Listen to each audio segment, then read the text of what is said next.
আসসালামু আলাইকুম, শুভ বিকাল। বাংলাদেশের জন্য শুভ সকাল।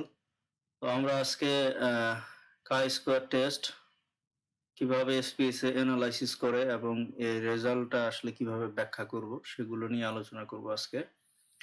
আহ, আমরা সাধারণত কাই স্কোয়ার টেস্টের ক্ষেত্রে নন প্যারামেট্রিক টেস্টটা করি। নন প্যারামেট্রিক যেমন হচ্ছে জেন্ডার, মেল এবং ফিমেল, এগুলোকেও মিন করা যায় না, এটা নন প্যারামেট্রিক টেস্ট বলে।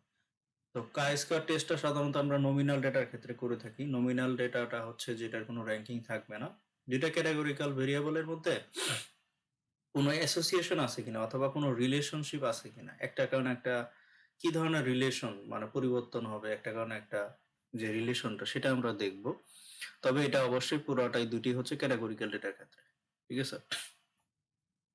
তো আমি এখানে দুই ধরনের ক্যাটাগরিক্যাল ডেটা নিছি। এক হচ্ছে যে এডুকেশন লেভেলের সাথে আমি হচ্ছে সাইক্লোন ভালনারেবিলিটি এটা আমি দেখতে যাচ্ছি যে এডুকেশন লেভেল বাড়ার সাথে সাথে সাইক্লোন ভালনারেবিলিটি যে পারসেপশনটা সেটা বাড়ে না কমে, মানে কি ধরনের পারসেপশন। হ্যাঁ, আমরা যদি দেখতে চাই যে প্রাইমারি স্কুলে যারা পড়তেছে তাদের পারসেপশনটা কেমন সাইক্লোনের ভালনারেবিলিটির ক্ষেত্রে, আর হচ্ছে হাই স্কুলে কেমন, ব্যাচেলরে কেমন, এরকম ভাবে হ্যাঁ আমরা দেখতে চাচ্ছি। আমি এটা র ডেটা ক্রিয়েট করছি জাস্ট বোঝানোর জন্য, আপনার তো রিয়েল লাইফে ডেটাগুলো ব্যবহার করবেন। তো এই হচ্ছে আমরা দেখতে পারি। এছাড়া আমরা বাস্তব জীবনে আরো কিছু উদাহরণ অ্যাড করতে পারি, যেমন হচ্ছে যেমন আমি অনলাইনে পড়াচ্ছি। তো অনলাইনে পড়ানোর ক্ষেত্রে আমি যদি দেখি যে জেন্ডারের ক্ষেত্রে মেল ফিমেল, যেমন সেশন থাকে, আবার অনেক সময় হচ্ছে আমরা যেমন আগে অ্যাসাইনমেন্ট দিতাম, তো অ্যাসাইনমেন্টে কতজন পছন্দ করে বা হচ্ছে যে ইন্টারেক্টিভ সেশন গুলো কতজন পছন্দ করে, তাদের প্রিফারেন্সটা যদি আমরা দেখতে চাই, সেটা আমি একটা অ্যাসোসিয়েশন দেখতে পারবো। তারপরে এর আগের উদাহরণ যেমন বলছি বিজনেসের ক্ষেত্রে, যে আমরা যদি প্রোডাক্ট ডেলিভারি দেই, সে ডেলিভারির সাথে সাথে হ্যাঁ সময়ের সাথে সাথে কাস্টমারের যে স্যাটিসফ্যাকশনটা সেটা কিরকম সেটাও আমরা দেখতে পারি। যেমন এখানে ডেলিভারি একদিনে হইতে পারে, 2 দিনে হইতে পারে, 3 দিনে হইতে পারে, বা 24 ঘন্টার মধ্যে বা 24 ঘন্টার আগে হইতে পারে। তো এই যে ডেলিভারি কারণে কাস্টমারের স্যাটিসফ্যাকশনের কি ধরনের স্যাটিসফ্যাকশন আছে তাদের, সেটা কিন্তু আমরা দেখতে পারি। তো এরকম দুইটা ক্যাটাগরিক্যাল ভেরিয়েবলের ক্ষেত্রে আমরা যদি কোনো অ্যাসোসিয়েশন বা রিলেশনশিপ দেখতে চাই তাহলে সেখানে কাইস্কা টেস্ট করি। তো এই হচ্ছে আমাদের ভেরিয়েবল। হ্যাঁ, সেক্ষেত্রে আমরা ডিসক্রিপটিভ স্ট্যাটিস্টিক্সে ক্রস ট্যাব ব্যবহার করতে পারবো। তো ক্রস ট্যাব বললে এখানে রো এবং কলাম দেওয়া আছে। আমরা এটা নির্দিষ্ট কোনো নিয়ম নাই যে এই ভেরিয়েবলটাকে আমার রো দিতে হবে, এটা কলামে দিতে হবে। যেমন আমরা পিয়ারসন কোরিলেশনের ক্ষেত্রে আমরা দেখছি যে ইন্ডিপেন্ডেন্ট ভেরিয়েবলের ক্ষেত্রে ব্যবহার করতে হবে, বা ডিপেন্ডেন্টের ক্ষেত্রে ডিপেন্ডেন্ট ভেরিয়েবল ব্যবহার করতে হবে। তবে এই ধরনের কোনো কিছু নেই, আমরা যে কোনো একটা রোতে দিতে পারি বা কলামে। তো এডুকেশন লেভেলের সাথে আমি রোতে রাখলাম, এটা কলামে রাখলাম। দুইটার মধ্যে অ্যাসোসিয়েশন বা এদের মধ্যে সম্পর্কটা আমি দেখব। তো সেক্ষেত্রে স্ট্যাটিস্টিক্সে গিয়ে এখানে দেখেন কাই স্কোয়ার টেস্ট আছে। আর এখানে কাই স্কোয়ার টেস্টটা আমরা যখন করবো এসপিএসএস এ, এটা আমাদের স্ট্যাটিস্টিক্যাল সিগনিফিকেন্ট দেখাবে, পি ভ্যালুটা আসবে, কিন্তু বিষয়টা হচ্ছে কতটা স্ট্রং। যেমন আমরা কোরিলেশন অ্যানালাইসিস করে দেখছি যে কিরকম কোরিলেশন তো সিগনিফিকেন্ট থাকবে, কিন্তু সেটা স্ট্রং না উইক না মডারেট কি ধরনের, মানে আমরা যদি স্ট্রেংথটা দেখতে চাই যে রিলেশনশিপের বা অ্যাসোসিয়েশনে, সেক্ষেত্রে আমরা যেহেতু এটা আমরা নমিনাল ডেটার ক্ষেত্রে, আমরা অর্ডিনাল তো ডেটার ক্ষেত্রে এটা না, কারণ সাইস্কো টেস্টের নমিনাল ডেটার ক্ষেত্রে, সেক্ষেত্রে আমরা পাই এবং হচ্ছে ক্রামার্স ভি টেস্টটা আমরা অ্যাড করবো এখানে। They continue.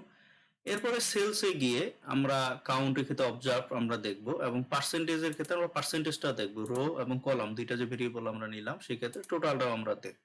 হ্যাঁ, মানে প্রতিটাই হচ্ছে উইথিন গ্রুপের মধ্যে দেখব, এবং হচ্ছে টোটাল কত পার্সেন্ট কি ধরনের ইয়াগুলো থাকবে। যেমন আমরা বলতেছি এডুকেশন লেভেলের সাথে সাইক্লোন ভালনারেবিলিটি, হ্যাঁ শিক্ষা ইয়ার সাথে কিরকম তাদের ভালনারেবল পারসেপশনটা কিরকম সেটা আমরা দেখবো, এবং টোটাল পারসেপশনটা সেটাও দেখবো যে কত। এরপরে এখানে আবার ফরম্যাটের ক্ষেত্রে এসেন্ডিং না ডিসেন্ডিং, বাই ডিফল্ট এসেন্ডিং থাকে, আমরা রোয়াডা গুলা ডিসেন্ডিংও দেখতে পারি, তো এসেন্ডিং এটা রাখবো। এছাড়া হচ্ছে যেমন আমরা একটা টেবিল, মজার ব্যাপার হচ্ছে যে আমরা সাইন্টিফিক ব্যাপারগুলোতে টেবিল একবারে না দিলেই নয়, যেগুলো একবারে প্রয়োজন মানে স্পেসিফিক ডাটা ক্ষেত্রে আমরা দিয়ে থাকি। সাধারণত আমরা গ্রাফ ব্যবহার করি, কারণ একটা টেবিলটা রিড পড়তে অনেক সময় লাগে, এবং হচ্ছে যে যে কি ফাইন্ডিংস গুলো বা মূল যে তথ্যগুলো সেগুলো একটা টেবিলে কিন্তু বুঝতে একটু সময় লাগে। তার চেয়ে যদি আমরা গ্রাফ ব্যবহার করি, বার চার্ট, পাই ইত্যাদি চার্ট ব্যবহার করি, তাহলে সেক্ষেত্রে দেখা যাবে যে আমরা খুব সহজেই কিন্তু আমরা ধরতে পারবো যে আমাদের মূল রেজাল্টটা কি বা কি ফাইন্ডিং। সেক্ষেত্রে আমরা ক্লাস্টার বার চার্ট করতে পারি। ক্লাস্টার তো আমরা জানি যে গ্রুপ আকারে, তো সেই গ্রুপগুলো আমরা যেমন যে এডুকেশন লেভেলে 4টা গ্রুপ আছে, সাইক্লোন ভালনারেবিলিটির ক্ষেত্রেও আবার প্রায় 4টা গ্রুপ আছে। তো সেই গ্রুপ অনুযায়ী আমরা ক্লাস্টার অনুযায়ী বার চার্টটাও যদি দেখি, তাহলে খুব সহজে আমরা ওই টেবিলটা বুঝতে পারবো। আমরা ওকে দিয়ে দিলে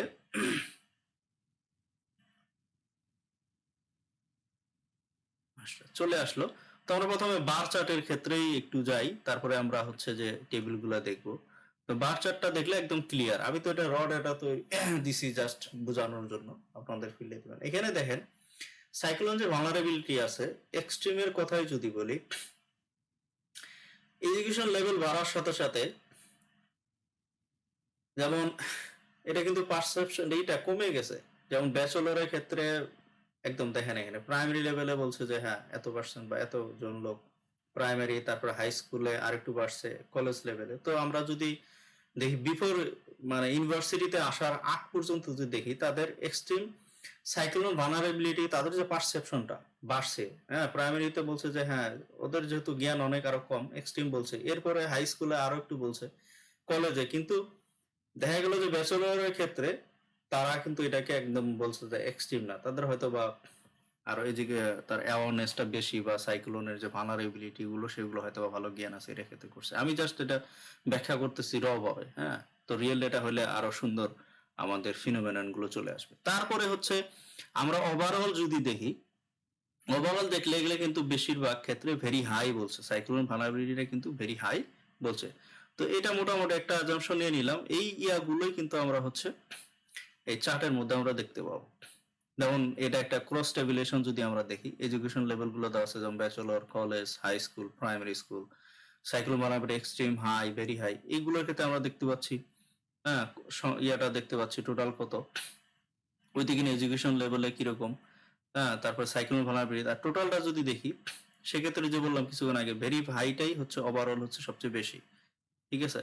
আর ইয়ার ক্ষেত্রে যে যা দেখে আসলাম আমরা গ্রাফে, এক্সট্রিমের ক্ষেত্রেও যদি দেখি, প্রাইমারিতে কম, তারপরে বাড়ছে হাই স্কুলে।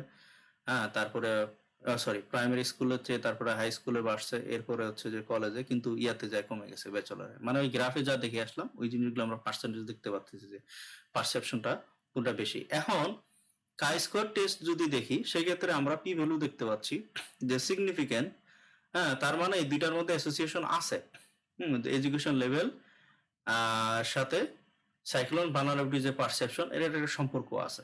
ঠিক আছে, কিন্তু এটা কিরকম স্ট্রেংথ আমরা দেখতে পাচ্ছি না এখানে, যার কারণে আমরা যেটা হচ্ছে যে ওই যে পাই এবং ক্রামার্স ভি, সেই ক্ষেত্রে আমরা কোরিলেশন কোএফিসিয়েন্টের মানটা দেখতে পাচ্ছি, এবং এটা সিগনিফিকেন্স আমরা দেখতে পাচ্ছি। তার মানে 95% কনফিডেন্স লেভেল এটা সিগনিফিকেন্ট। এবং কিন্তু এদের যে ইয়াটা রিলেশনশিপটা বা সম্পর্কটা, স্ট্রেংথটা খুব একটা বেশি না, একদম 0.46, মানে হচ্ছে লেস দেন 50%। তার মানে আমরা উইক রিলেশনটা আমরা বলতে পারি, এটার মধ্যে একটা সম্পর্ক আছে। তো এইভাবে আমরা কাই স্কোয়ার টেস্টের মাধ্যমে দুইটা ক্যাটাগরিক্যাল ভেরিয়েবলস এর মধ্যে অ্যাসোসিয়েশন বা সম্পর্ক দেখতে পারি, একটা একটা কারণে কি ধরনের ইফেক্ট বা ইম্প্যাক্ট আছে, সেই ধরনের অ্যাসোসিয়েশন গুলো আমরা দেখতে পারি। ঠিক আছে, তো এই হচ্ছে আমাদের কাই স্কোয়ার টেস্ট। খুব কঠিন না। তো এটা আমি বাদ দিয়ে দিছিলাম, আমাদের স্কেজুয়ালে ছিল না, পরে আমি অনেকে বললো যার কারণে অ্যাড করা আর কি। কারো কোনো প্রশ্ন আছে কিনা?